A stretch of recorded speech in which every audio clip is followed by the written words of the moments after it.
Kaip į Kupiškio miestą persikėlusiam gyventi Tukui Nykštukui sekėsi toliau, kai jis įsidarbino krovikų Kupiškyje esančioje centrinėje Macimoje? Jūs jau žinote tai, kad tuo pat metu toje miesto parduotuvėje greta ir valytoje dirbo jo buvusioji draugė, miestietė Davatka Vida Pribeldaitė, toji pati mergina, kuri jį buvo palikdama taip stipriai įskaudinusi.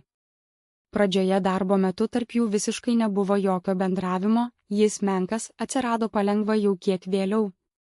Ir akivaizdžiai tikrai nebuvo draugiškas. Kai likdavo tik tai dviese būti gretimai, Tukas ir Vida kartais vis imdavo aptarinėti savo pačių buvusią draugystę, o iš to nejučia ėmė rastis ir priekaištai vienas kitam. Vieną tokią darbo dieną Vida atvirai pareiškė Tukui, kad dėl buvusios draugystės sugriuvimo esantis kaltas tik jis vienas, nes esą nenorėjo taip stipriai pamilti Dievo, kaip myli jį pati, o Tukui pakankamai nemalonu tokius žodžius buvo išgirsti, tad jis tuoj suskubo Vidai piktai atsikirsti. 2013 m. kovas, štai kaip galėjo atrodyti šis įtemptas ir emocingas pokalbis Maksimos vidinėme kieme, remiantis jūsų pateiktomis detalėmis ir situacijos kontekstu. Vieta – Kupiškio centrinės Maksimos vidinis, betonų išklotas kiemas, prekių rampo zona. Aplinkui stovi plastikinės taros dėžės, dvelkia kartonų ir drėgme. Laikas – 2013 m. kovo mėnuo. Žvarbus pilkas ankstyvo pavasario pusiaudienis. Veikėjai – miestietis vedęs vyras Tukas Nykštukas, krovikas, vilkintis darbinę liemenę, ir Vida Pribeldaitė, vis dar vieniša mergina ir valytoja, rankose gniaužianti darbinę šluostę. Pokalbio rekonstrukcija.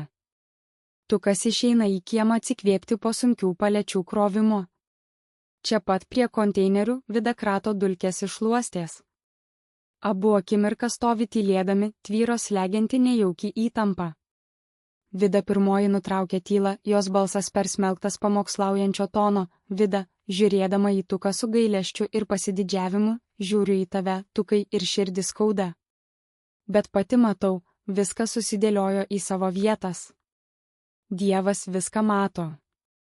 Dėl to, kad viskas tarp mūsų sugriuvo, kaltas esi tik tu vienas. Tik tu. Tik tu konkrečiai tu. Tukas. Stukteli batu į kiemę esantį bortelį, susiraukia, ką tu vėl nusišneki, Vida. Vėl imsi man cituoti religiją? Nors darbe leisk ramiai pabūt. Vida pakelia ranką, tarsi laimindama ar mokydama, nenutildyk tiesos. Tu tiesiog nenorėjai taip stipriai pamilti Dievo, kaip jį myliu aš. Tavo širdis buvo per kieta, per daug pilna puikybės. Jei būtum atsivėręs viešpačiui, jei būtum klaupęsis kartu su manimi, būtume buvę palaiminti. Bet tu pasirinkai savo kelius, todėl dabar abu čia ir esam. Tu pats sugrioviai mūsų laimę, nes tau žemiški dalykai rūpėjo labiau nei sielos išganimas. Tukas pajunta, kaip viduje kyla pyktis, žodžiai jį stipriai įžeidžia ir įskaudina, jis staigiai atsisuka į Vidą, jo akis žaibuoja, mano sielos išganimas. Tu man dar pamokslauti drįsti, Vida? Tu, kuri mane palikai kaip kokį bomžą išvarytą, sutrypiai viską, ką turėjom, ir dar drįsti dangstytis Dievu. Vida šventuoliškai atsidūsta, prispaudžia ranką prie krūtinės, aš tave gelbėjau nuo nuodėmės. Tukas piktai atsikerta, pertraukdamas ją, tu save gelbėjai, o ne mane. Tavo meilė Dievui – tai tik pretekstas pabėgti nuo tikro gyvenimo ir nuo atsakomybės. Tau lengviau klūpoti bažnyčioje ir vaidinti šventąją, negu žmogų šalia savęs išklausyti ir suprasti. Tu mane palikai, tu mane taip įskaudinai iki širdies gelmių, o dabar kaltę verti man, nes tavo religija neleidžia tau pripažinti, kokia žiauri buvai. Ne Dievas mūsų draugystę sugriovė, o tavo pačios davatkiškumas ir šaltumas. Nieko aš pats blet nesugrioviau, aš tik pasirinkau tokį kelią, kuris mane galop nuvedė iki mano dabartinės žmonos dalios ir kartu su ja susikurtos dviese laimės, meilės. Tikros meilės. Ir daugiau tau nė pusę žodžio nebeaiškinsiu. Gana. Visas jo. Vida išbala, išgirdusi žodį davatkiškumas, jos lūpos pradeda virpėti nuo įžeidimo, tačiau ji nespėja nieko atsakyti.